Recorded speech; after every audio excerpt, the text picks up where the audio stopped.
Okay, so we're going to get started. I'm going to introduce the day and then cut straight into our first guest, Eugene Kwok. But for now, so Eugene, I'll let you up in just a second. I got you ready. Um, Yesterday we covered all kinds of things. And first of all, welcome to GetGlobal Day 2. We're covering e-commerce and digital today. Yesterday, we got into some very interesting things regarding sustainability, supply chain, very deeply and in ways that I don't often see the issue covered. So from a comm standpoint, getting to know your suppliers, some of the hot button issues regarding what's going on right now on the land side with ports and chassis and warehousing and policy and so on. So we're going to recap some of that in just a moment, but to give an overview of what we're going to get into today, we're going to talk to Sri Rajagopalan and Peter V.S. Bond. They are the co-hosts of the CPG Guys podcast. They become the industry standard for listening on e-commerce and CPG. They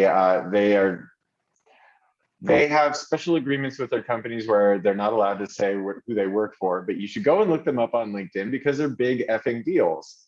And they just know a lot. Really great guys, and we're so happy to have them.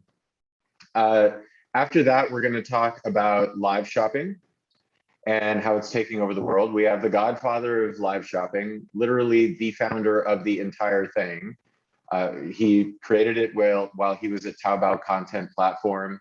So while that's at a large company, if you think of it as a startup, he was the founder of the startup within Taobao that made live shopping, which is the thing that we hear about so often right now with China e-commerce and Singles Day. If you're not familiar with live shopping and how these jaw-dropping figures come through, go and check it out. CNBC just did a bunch of articles about it. It is by far the #1 big trend and sales channel for Singles Day and e-commerce in general in China. We're talking billions of dollars within hours in many cases. So it's a big deal, and it is globalizing. It's happening in other parts of the world. America's a little bit late to the party, but we've got a lot of early signals where we're going to be seeing what's going on with this really critical aspect to the e-commerce landscape domestically, internationally, and for sure in China. So I can't imagine anyone better to talk about that with us. It's straight from the horse's mouth, folks. You've got the single best person in the world that you could possibly chat with about that right here. After that, we're going to talk about the next 2 billion. I've been a little bit vague on which next 2 billion, but it suffice to say, it is in parts of the world that would, under normal circumstances, be a little bit out of reach for most companies that are beginning their international expansion efforts beyond the easy markets. So Canada, England, Western Europe, Australia, you start thinking about, okay, so these are markets I understand, similar regulatory environments, similar consumer behaviors. What happens when I go into places like Southeast Asia? What happens when I go into places like the Middle East? What happens when I go into India or China or things like that? Japan for sure. And while we won't be dealing with all of those territories, we will be looking very closely at Southeast Asia, and there will be portable insights that we can pull from the Southeast Asia experience and the insights that we get from that, and how certain tools, partners, services that are at your disposal now that weren't around 5, 10 years ago really changed the game on how you do market prioritization. It's a much more level playing field than it used to be. Then we have China update. This is really coming in 2 parts. This is, or maybe 2.5. You've got Singles Day recap. So we're going to look at some of the figures, some of the trends, what happened there. 1.5 of that is China e-commerce in general, what's going on there, how you can access it, again, it's a little bit of an update on what people have known in conventional wisdom as far as market prioritization and how soon one should be thinking about China. Because the calculation on that has changed a little bit, and we're going to talk to someone whose day-to-day and full-time business is focused on that. He's a frequent guest of GetGlobal, and he's absolutely fantastic. The other side of that, so the 1.5 to, or the, so if Singles Day is 1 point, it is 0.5, China is 1, then we've got the other 1, which is China in general, right? So it doesn't happen in a vacuum. There's a lot going on with regulation, crackdowns on domestic tech companies that is, you know, prompting them to engage in just behavior that's warranting an understanding and watching. The environment is still very good for businesses to be succeeding there and doing well there, but as we'll get into later, you know, even though things are going well, a lot of folks are looking at the US-China relationship and certain aspects within the Chinese market right now, and it's just causing some anxiety. So there are things to prepare for, things to look for. And finally, assuming you didn't register within the last half hour, we've got a speaker meet and greet. Sophia Cao, the Chief Digital Officer of Fashion File, is unfortunately unable to meet us today.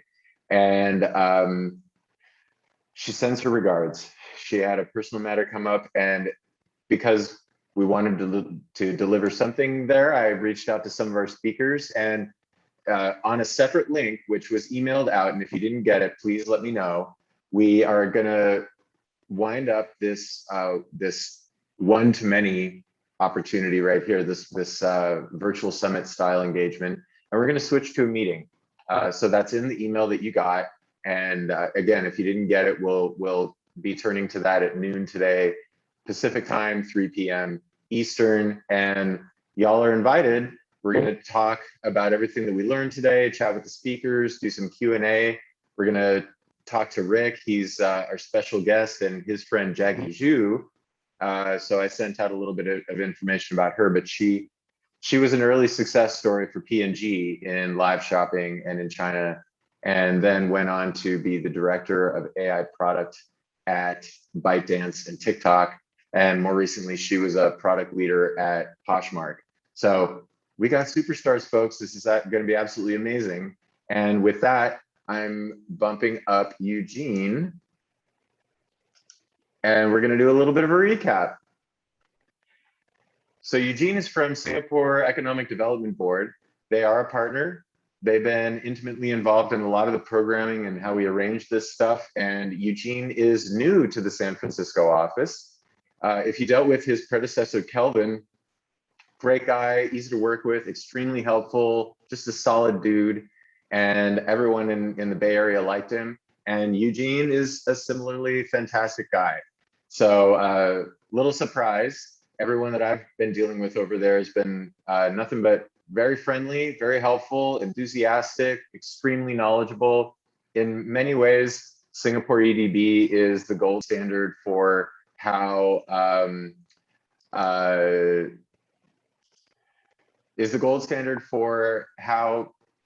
countries attract investment. You know, there's a handful at the top, and Singapore is one of them.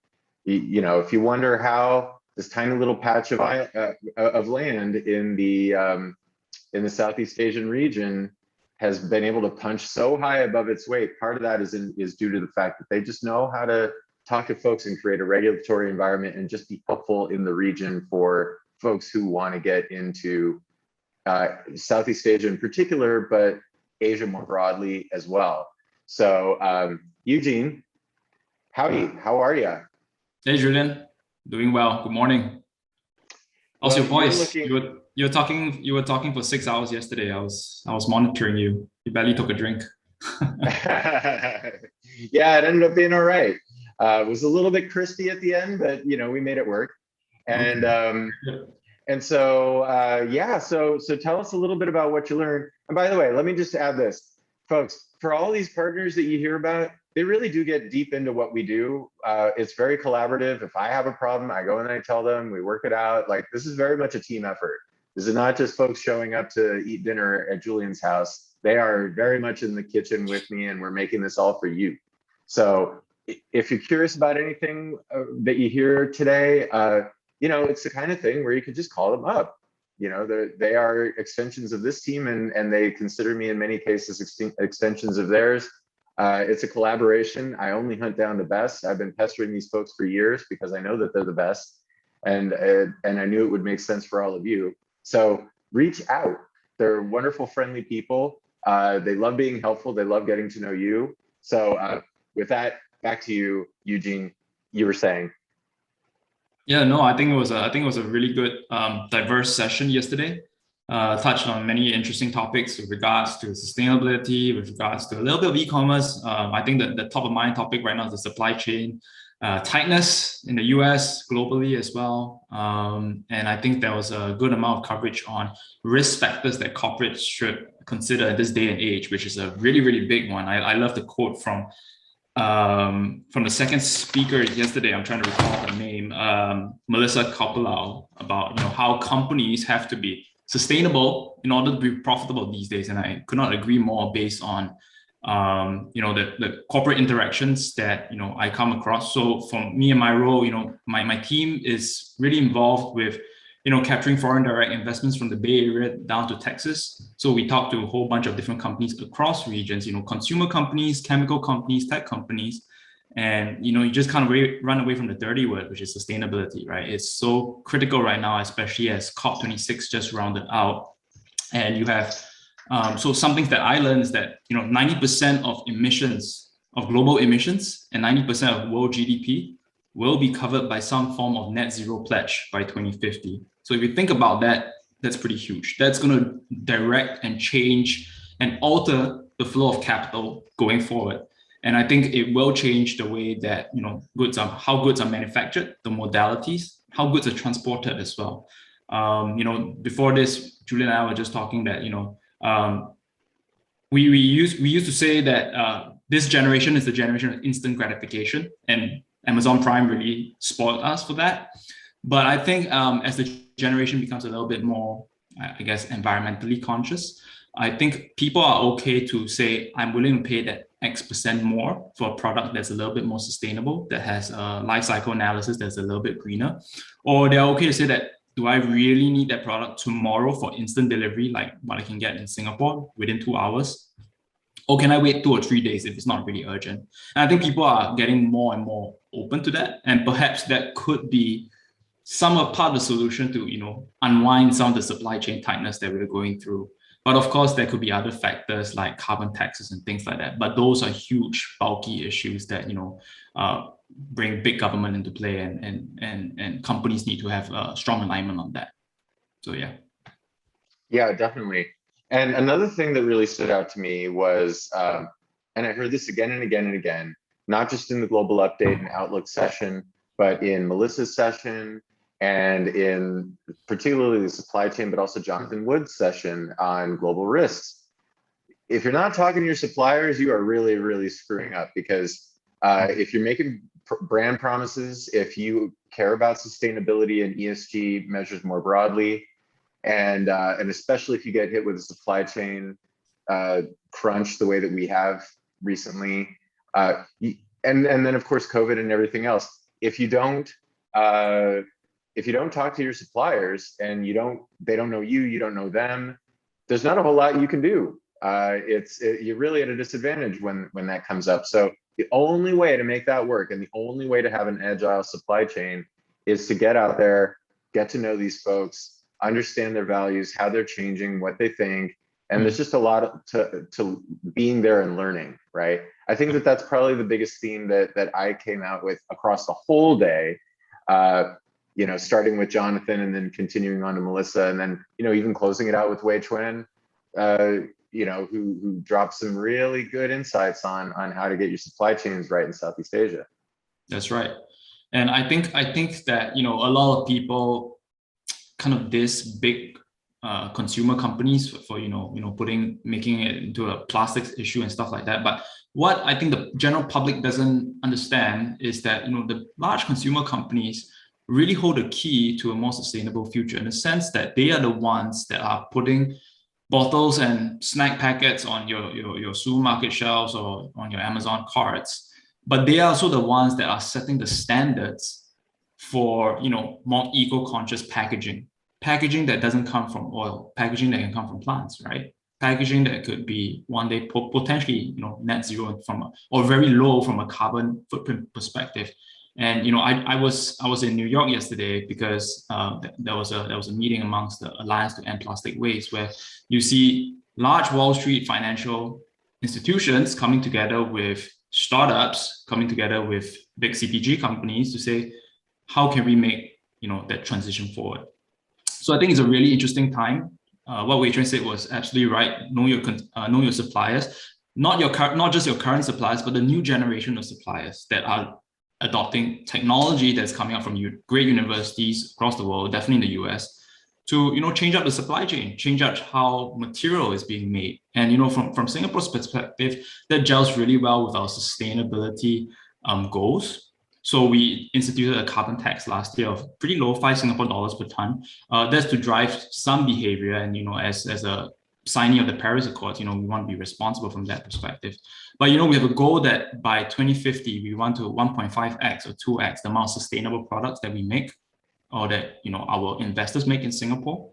You know, shifting a little bit away from fossil fuels per se, but working with the energy majors to transition, because they are all very inclined to transition. So Shell just announced that they are putting up a world-scale plastics recycling facility in Singapore. They take waste plastics, they use a new technology that actually fires it up and becomes virgin plastics again, right? Almost virgin plastics again.